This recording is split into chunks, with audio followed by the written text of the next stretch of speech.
As season 2008 fades into history, most footy club personnel are quietly slipping away for a well-deserved break.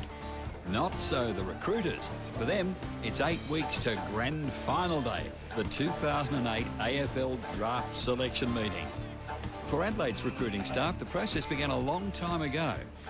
Matt Rendell, National Recruiting Manager, my second year of being National Recruiting Manager for the Crows. There's 4 full-timers.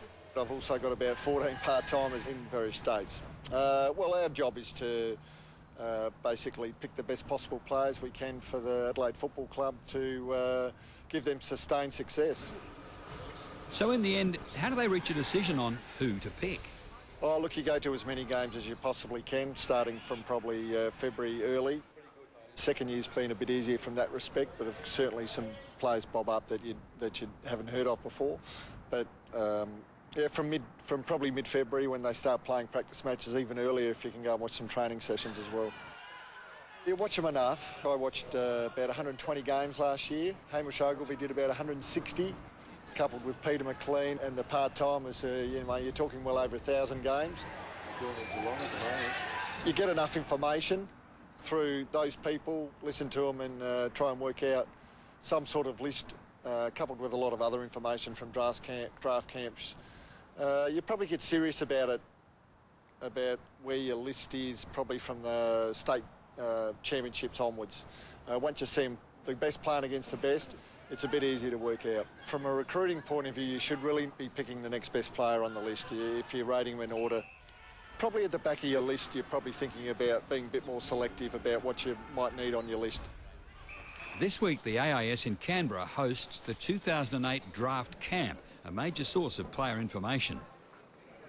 Draft Camp's fantastic to get a good indication of a player's athleticism, really, initially.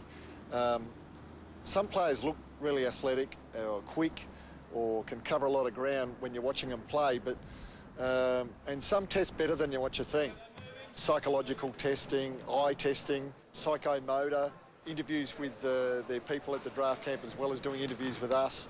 So there's a lot of stuff on the DVD which we get end of October, early November, which we have to study in detail to see if there's any red herrings in there.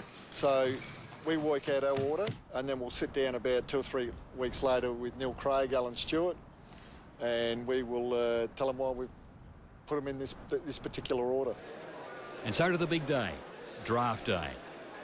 To tell you the truth, most of the clubs know who the first 10 is going to be called out, and it takes about a minute because they do plenty of phone calls and plenty of people are willing to offer information that they hear on the grapevine. So most of the top 10 are sorted out. It gets a bit trickier after that. 112-105, Aaron Kite, Quarter Cannons.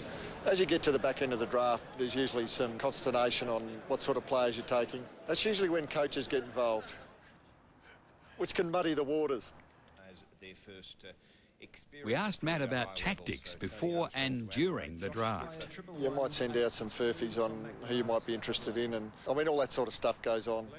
You try and find out how many times clubs have interviewed certain players, so you actually try and work out players you're really interested in, where you think they might fall, if any other club's interested.